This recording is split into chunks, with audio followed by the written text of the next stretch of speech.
مدارس اسلامیہ کا سالہ سال سے یہ طرز اور طریقہ رہا ہے کہ جہاں وہ ایک طرف طالبان علوم نبوت کو علوم عقلیہ و نقلیہ سے طالبان علوم نبوت کو آراستہ و پیراستہ کرتے ہیں، ان کو معرفت خداوندی کے بیش بہا جام پلائے جاتے ہیں، تو دوسری طرف ان کے اندر خطابت و تقریر کی خوابیدہ صلاحیت کو بھی اجاگر کیا جاتا ہے، ان کے اندر معافی ضمیر کی ادائیگی کا صحیح طریقہ بھی اجاگر کیا جاتا ہے، تاکہ ان انجمنوں کے صاحبان تلے رہ کر ہم اپنی صلاحیتیں کو اجاگر کر سکے، اپنی استعداد کو پروان چڑھا سکے اور وہ طریقہ اور وہ ملکہ پیدا کر سکے کہ جس کے ذریعے سے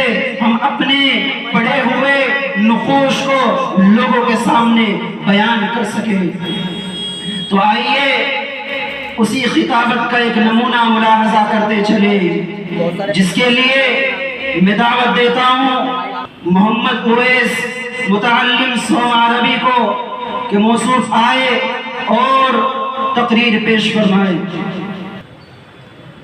بسم اللہ الرحمن الرحیم حامدا ومصلیا ومسلما اما بعد فاعوذ باللہ من الشیطان الرجیم بسم اللہ الرحمن الرحیم یا ایہا الذین آمنوا لا تتبعوا خطوات الشیطان ومن يتبع خطوات الشیطان فإنه یأمر بالفحشاء والمنکر صدق اللہ العظیم۔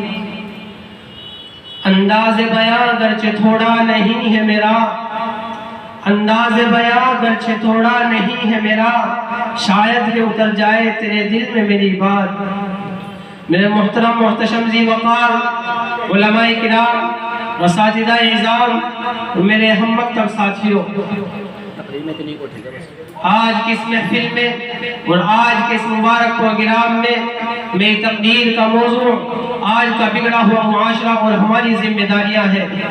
بارگاہ اعظمی میں دعا کیجئے کہ خالق کائنات مجھے صحیح بات کہنے اور پوری امت مسلمہ کو اس پر عمل کرنے کی توفیق عطا فرمائے۔ نوجوان دوستو، آج کے اس نازک دور میں ہمارا معاشرہ اور سماج کن کن خرابیوں سے دوچار ہے، اس کے اسباب و وجوہات کیا ہے، ان سے مقابلہ اور دفاع کی کیا تدابیر ہے، ان کو اس مختصر سے وقت میں بیان کرنا اور ان پر تفصیلی روشنی ڈالنا دشوار ہی نہیں بلکہ ناممکن سا معلوم ہوتا ہے، لیکن سر دست دور حاضر کے بعد شدید فتنوں کے اجمالاً اور بعض کا تفصیلاً ذکر کر دینا مناسب سمجھتا ہوں۔ دوستو، وہ اسباب کے جنہوں نے معاشرے کی بنیاد کو ہلا کر کے رکھ دیا ہے اور امت مسلمہ کے دامن عفت کو تار تار کر دیا ہے، ان میں سے سفلی عمل کرنا اور کرانا، غیر مشروع طور پر گنڈے تعبیر کرنا، غیر شرعی کاموں کے لیے منت ماننا، ماں باپ کی نافرمانی کرنا، مردوں کا ٹخنوں سے نیچے پائجامہ پہننا، غیر محرم مردوں اور عورتوں کا بے محابہ ملنا جلنا، لغو تفریحات میں وقت ضائع کرنا، ریڈیو ٹیلی ویژن پر فواحشات اور حیاسوس مضامین کا نشر ہونا، ان کا دیکھنا اور سننا، سینما دیکھنا، جوا کھیلنا، عورتوں کا بے پردہ بازاروں میں جانا اور ننگے سر گھومنا پھرنا، باریک لباس پہننا، شوہر کی امانت میں خیانت کرنا، دفاتر میں نامحرموں کے ساتھ کام کرنا، نوجوان لڑکوں اور لڑکیوں کا کالج میں مخلوط تعلیم حاصل کرنا، رشوت لینا اور دینا، سود لینا اور دینا، غیبت کرنا یا سننا، تصاویر کا رکھنا اور دیواروں پر لگانا، شوقیہ کتا پالنا، تقاریب شادی میں روپیہ پیسہ نمائش کے لیے خرچ کرنا، الغرض بہت سی خرابیاں ہیں جو ہمارے معاشرے سماج میں جاری و ساری ہے۔ دوستو، یہ بھیانک بیماریاں ہیں جن کا تذکرہ میں نے اجمالی طور پر آپ کے سامنے رکھا۔ طول میں نہ جاتے ہوئے بعض شدید فتنوں کی وضاحت کر دینا چاہتا ہوں۔ مناسب معلوم ہوتا ہے کہ اولا اس فتنے کا تذکرہ کیا جائے کہ جس نے شرم و حیا کا جنازہ نکال کر مکاری اور عیاری کو عام کر دیا ہے، جسے لوگ سنیما سے یاد کرتے ہیں۔ محترم حضرات، ایک دور وہ تھا کہ گانا بجانا، ناچنا اور منہ کھول کر غیروں کے سامنے بیٹھنا معیوب شمار ہوتا تھا۔ اونچے اور بڑے درجے کے لوگ تو درکنار، کم درجے کے لوگ بھی اس کو بے حیائی اور برا فعل یقین نہیں کرتے تھے. کیا کسی کی شرم و غیرت اس بات کی اجازت دے سکتی ہے کہ اس کی بہو بیٹے غیروں کے سامنے ناچے اور گائے؟ کیا یہ ممکن ہے کہ ناچ گانوں کی محفل میں اپنی عورتوں کو غیر مردوں کے سامنے پردہ بٹھا دیا جائے؟ ہرگز نہیں. لیکن افسوس صد افسوس آج ہر شہر میں ایک نہیں کئی سنیما ہے جہاں مرد اور عورتوں کے غول نظر آتے ہیں. شریف سازیہ خود ایکٹروں کے فرائض انجام دیتی ہے. گنڈے اور فحش قصوں کی اداکاری میں اجنبی مردوں کے سامنے نہایت بے باکی سے حصہ لیتی ہے. شرم و حیا ان پر روتی ہے، لیکن مردوں اور عورتوں کے گروہ ان کے سامنے بیٹھے ہوئے ہوتے ہیں. ان کو لگا کر خوب داد دیتے ہیں اور خود ہی اپنی تہذیب کا مذاق اڑاتے ہیں. ہائے افسوس، ہماری عقل کہاں چلی گئی؟ کیا یہی انسانیت ہے کہ ہم اپنی بہو بیٹے کے ساتھ تماشا دیکھا جائے؟ ہرگز نہیں. جبکہ آقا دو جہاں صلی اللہ علیہ وسلم نے تو ارشاد فرمایا ہے کہ میں گانے بجانے کے مٹانے کے واسطے بھیجا گیا ہوں، مگر ہم ہیں کہ آپ کے امتی ہیں اور بڑے زور و شور کے ساتھ مسلمان ہونے کا بھی دعویٰ کرتے ہیں اور خود فلمیں بناتے اور دیکھتے ہیں. سینکڑوں اور ہزاروں گھروں کی چھتوں پر جب نظر پڑتی ہے تو چاروں طرف لعنت کے اینٹینا دکھائی دیتی ہے جن سے ٹیلی ویژن پر پروگرام اور فلمیں آتی ہے. اور مزید یوں کہا جاتا ہے کہ کہ ٹی وی دیکھنے سے معلومات میں اضافہ ہوتا ہے، ٹی وی دیکھنے سے جدید تحقیقات کا پتہ چلتا ہے، ٹی وی دیکھنے سے سائنس کی باتیں معلوم ہوتی ہے، ٹی وی دیکھنے سے ہڑتالوں کے اسباب معلوم ہوتے ہیں، ٹی وی دیکھنے سے کارخانوں کے اسباب کا پتہ چلتا ہے، ٹی وی دیکھنے سے انسان زندگی میں ترقی کرتا ہے، ٹی وی دیکھنے سے بچے ہوشیار ہوتے ہیں. ہائے افسوس، ایک حرام اور ناجائز چیز کو اس کے فوائد بیان کر کے جائز سمجھا جاتا ہے. محترم حضرات، یہ بھیانک بیماریاں ہیں جن کا تذکرہ میں نے آپ کے سامنے رکھا. ان کو دوسری چیزوں سے بھی حاصل کیا جا سکتا ہے. اخبار و رسائل کے ذریعے بھی یہ سب باتیں معلوم ہو سکتی ہے. یاد رکھیں، ٹیلی ویژن وہ خطرناک شے ہے کہ جس کے ذریعے عورتوں، مردوں، بچوں اور بڑوں کے اخلاق خراب ہوتے ہیں. بے حیائی کیسے غالب ہوتی ہے، معاشرہ کس قدر تباہ ہوتا ہے.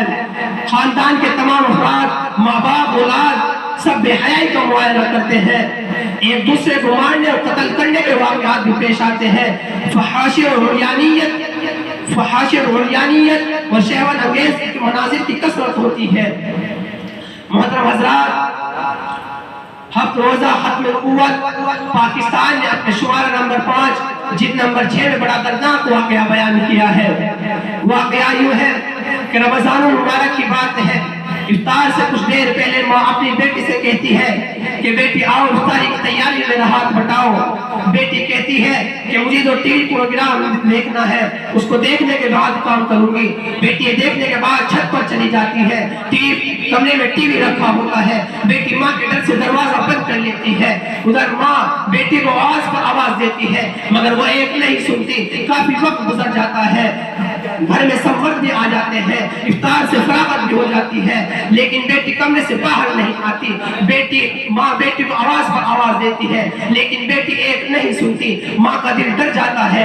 اس کے باپ اور بھائیوں کو بلایا جاتا ہے، دروازہ کھٹکھٹایا جاتا ہے لیکن اندر سے کوئی آواز نہیں آتی. آخرکار دروازے کو توڑ دیا جاتا ہے. دروازہ کمرے کے اندر داخل ہوتے ہیں. دیکھتے کیا ہے کہ بیٹی زمین پر اوندھی پڑی ہوتی ہے اور مر چکی ہوتی ہے.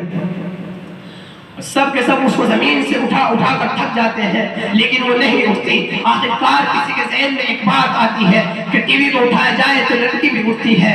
تو بس پھر یہی تدبیر بروئے کار لائی جاتی ہے کہ لڑکی کو اٹھایا جاتا ہے، نیچے لایا جاتا ہے، غسل دیا جاتا ہے، کفن پہنایا جاتا ہے، چارپائی پر لٹایا جاتا ہے اور پھر جو ہی چارپائی کو اٹھاتے ہیں تو چارپائی نہیں اٹھتی. پھر وہی تدبیر بروئے کار لائی جاتی ہے کہ ٹی وی کو اٹھایا جاتا ہے، پھر قبرستان لے جایا جاتا ہے، لڑکی کو دفنایا جاتا ہے.